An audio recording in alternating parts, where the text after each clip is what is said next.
Great sounds of yesterday and the best of today. 104.8 Biggles FM. Ricky's here. Ricky from the Sandy Astronomical Society. Morning, Ricky. Good morning, Alan. Also, Adam's here as well. Morning, Adam. How are you? Alan. How are you? Oh, I'm not too bad. Not too bad. Sandy Astronomical Society. It sounds rather grand, doesn't it? It certainly does. Is it grand? It's starting to become very grand, yes. Yeah. Okay, you started it, did you? Yeah, it originally started on a Facebook Sandy page. Yeah.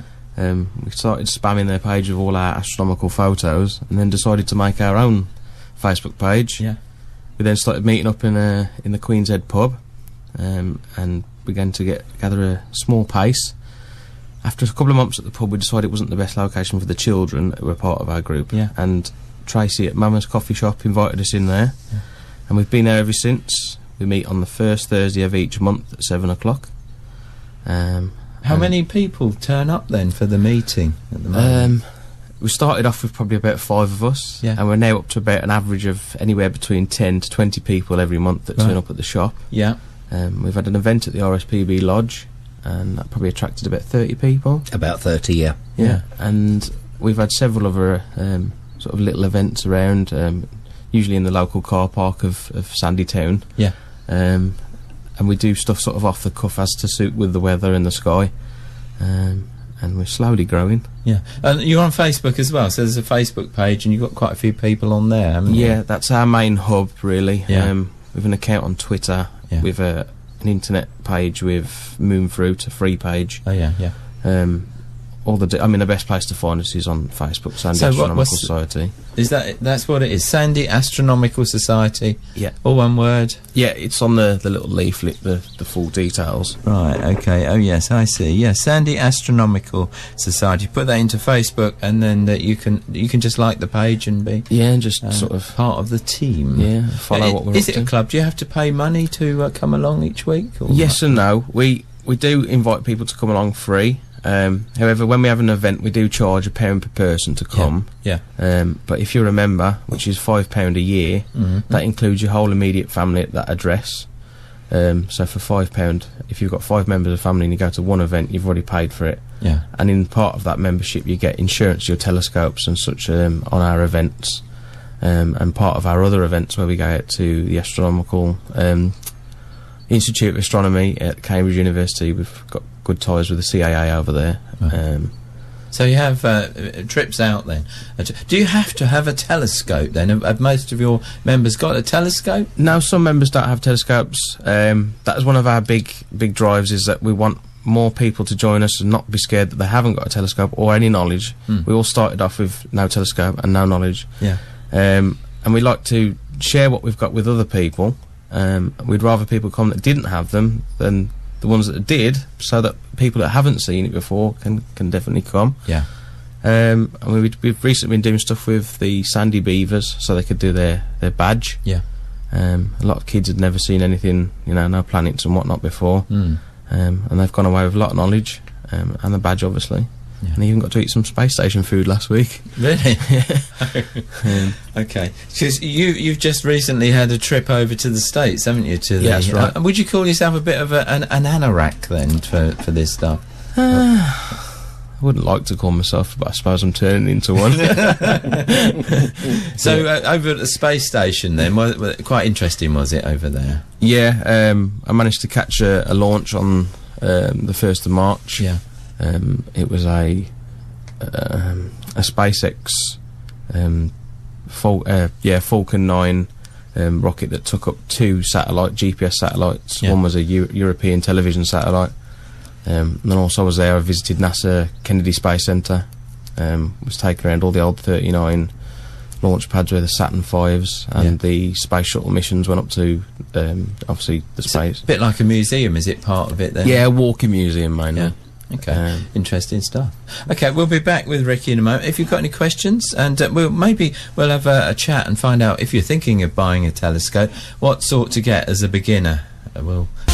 Great sounds of yesterday and the best of today. 104.8 Biggles FM. Ricky, quite a few famous people have been involved with amateur astronomy and stuff as a hobby, I guess. And in the past, I know of quite a few in the past, but these days, are famous people still interested in it? Yeah, there's a number of famous people still involved with it.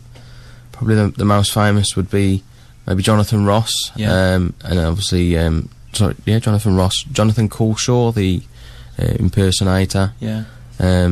And probably the most famous of current times is Dara O'Brien, the Irish comedian, who's now involved with the Stargazing Live, which starts next week. Does it? Right. On the BBC. Okay.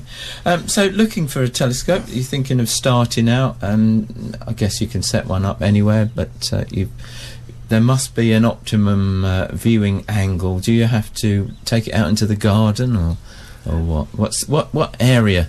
Ideally, you want a south-facing garden. Everybody wants a south-facing garden. There are some interesting stuff in the northern side of the sky, but the best, all the planetary, the moon and stuff, tends to be towards in the south. Right. As for telescopes, there's a massive array of choice, and obviously prices vary.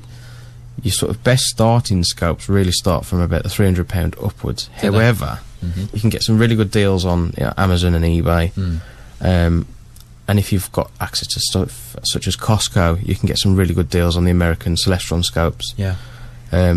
We always say to people, if they're going to buy a scope, don't.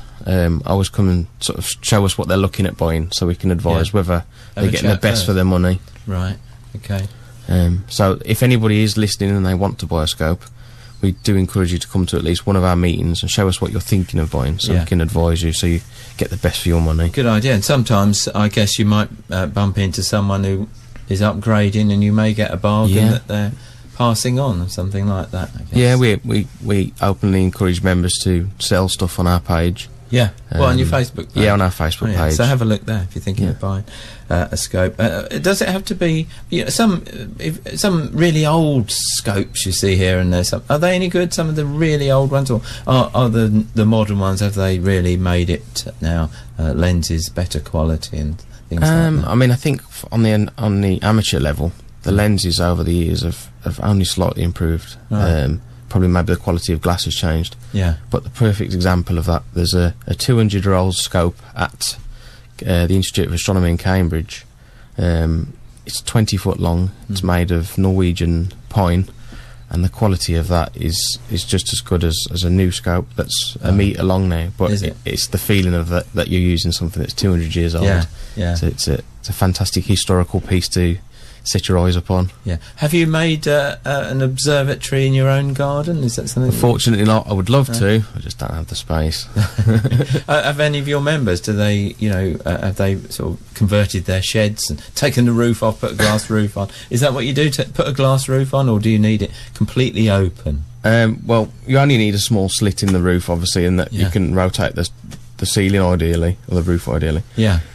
April, one of our members, one of our committee members, her husband has agreed to upgrade her shed and build her an observatory with a removable roof. Nice. Yeah, so she's going to be very excited when that's done. Yeah. I mean, she's probably out of all our members, April and Ian, who's our chairman. Yeah. They are always out in their gardens near enough every night. Are they? Yeah, they would. So it's a big hobby then. Yeah, Ian's converted his shed into, I guess, a storage facility for his scopes more than an observatory, but they're all set up ready to go. Right. So on average then, your average punter spending a little bit of time out in the garden looking at stuff, how long would you spend in an evening, roughly? Until your fingers start to get really cold. Oh, really? So you could be out there all night then, really? Yeah. Yeah. Okay. And you just find more and more things to look at, or what do you do? Are you looking at the same thing all the time? No, there's millions of stars, galaxies, planets, whatnot out there. So there's always something different to look at. Yeah. I mean, the later you wake up, you see a different part. The later you stay out, you see a different part of the sky. Because remember, it's constantly revolving. Yeah. It takes 24 hours to turn around the whole sky. So there's always something different to look at each night. What about satellites? Do you look at those? Do you see those? Satellites are moving far too fast for our telescopes to really track accurately. Okay. The programmed object into the computers on the scopes you can follow. Yeah. We do occasionally go out to see some of the satellites, International Space Station. Yes, that went over not so long ago, didn't it? It goes over 16 times a day. Oh, is it still? It's every 90 is that minutes. How it works out. Yeah, every 90 So we could minutes. look out for that then. Could Yeah, we? there's if you go to NASA's website, Yeah. you can put in your location, which is the nearest is Cambridge. You can set it up with your email, and when it's viewable, they'll email you. You can set what time parameters you want to see it, whether you want to see it in the evening or the morning.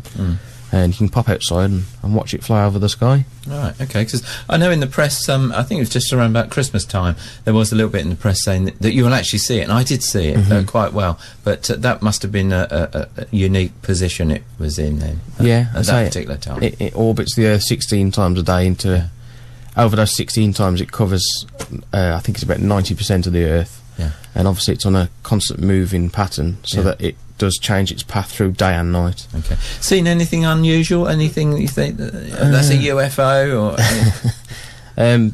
The most common sightings you see that you say are UFOs are potentially space junk. There's a hell of a lot of used rocket cells. You see all those, can you? Yeah, you can. There's several apps that you can get that track this, and sometimes the sun catches the side of them and gets you a real bright flash, which a lot of people do mistake for unidentified flying objects.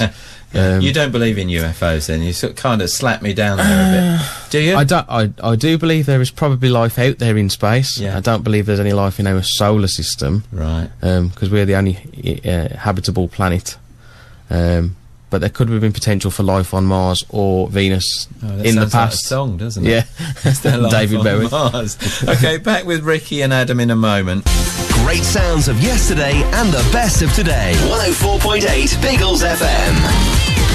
Right, Ricky's here, and Adam from the Astronomical Society. It takes a bit of saying that, doesn't it? Yeah. But you're saying that all the time. I bet you've got the box DVD set of The Sky at Night, haven't you? No, I don't have that one. You've got it on tape instead? No, I do have the Cosmos. Yeah. Which has got the Professor Carl Sagan from the 70s. Okay. Yeah.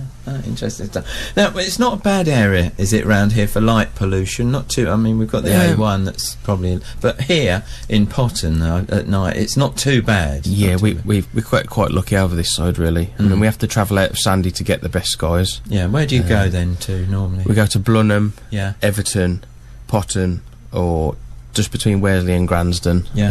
Then the little rabbit lane. That's perfect for sort of, we call it a dark spot. Do the police ever get called to you, and these strange men out, with a telescope?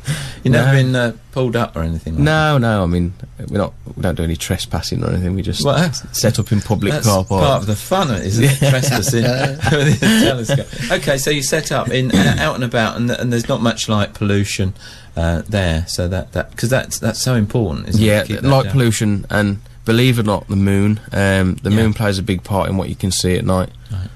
If you go to a full moon, it probably destroys about 60% of your viewing of the night. Does it? Yeah, because obviously it's really bright in comparison. It's the second brightest thing in the sky after the sun.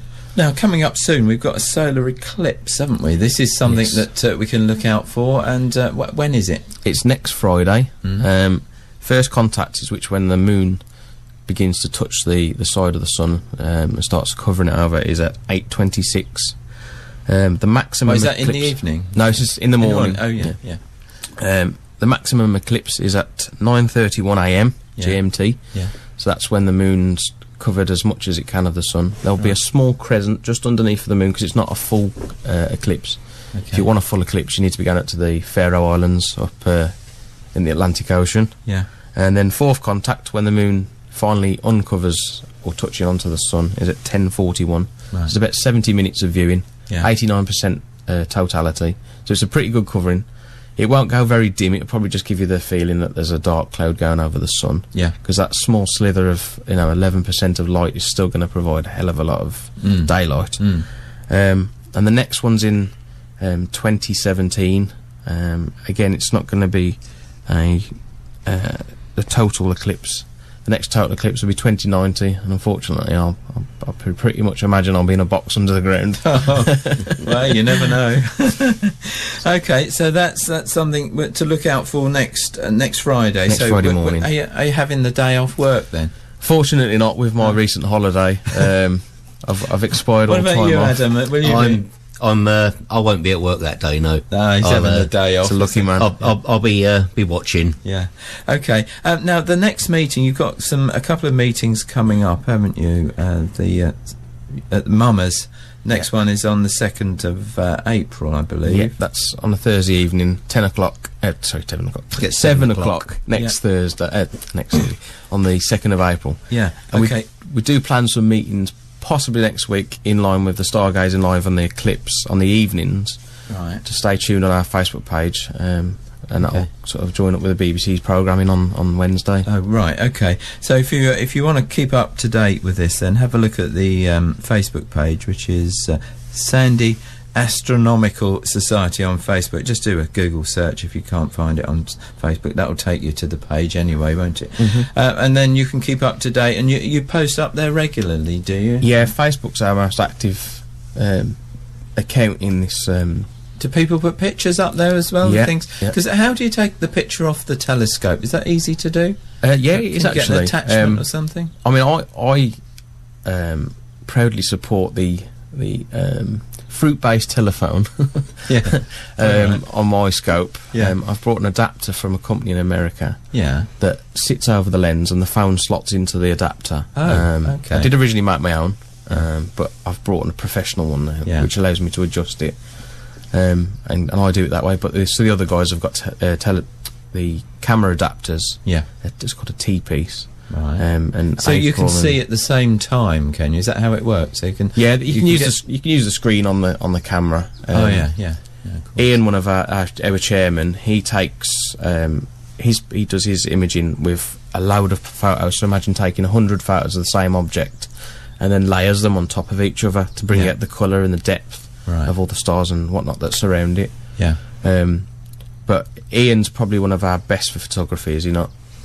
Ian and April both very good. Yeah. Yeah, They Ian know their stuff. eh? often sort of at our evenings gives sort of courses and guides on how to do the deep sky imaging and photography. Right. Okay. I guess there's some good photos to. Some good photos and frame them, even put them on your wall, couldn't you? Some of them really interesting. I guess. We've just got some brilliant members in our team. So there you go. If you don't Google any photos and then post them on the Facebook wall and say this is a nice one I took, because you'll know, won't you? Yeah. Yeah. Okay, Ricky and Adam, thanks ever so much for coming in and telling us a little bit about the Sandy Astronomical Society. Thank you for having us. Thank you. Pleasure. Great sounds of yesterday and the best of today. 104.8 Biggles FM. Ricky and Adam from the Sandy Astronomical Society for popping in. Don't forget their meetings.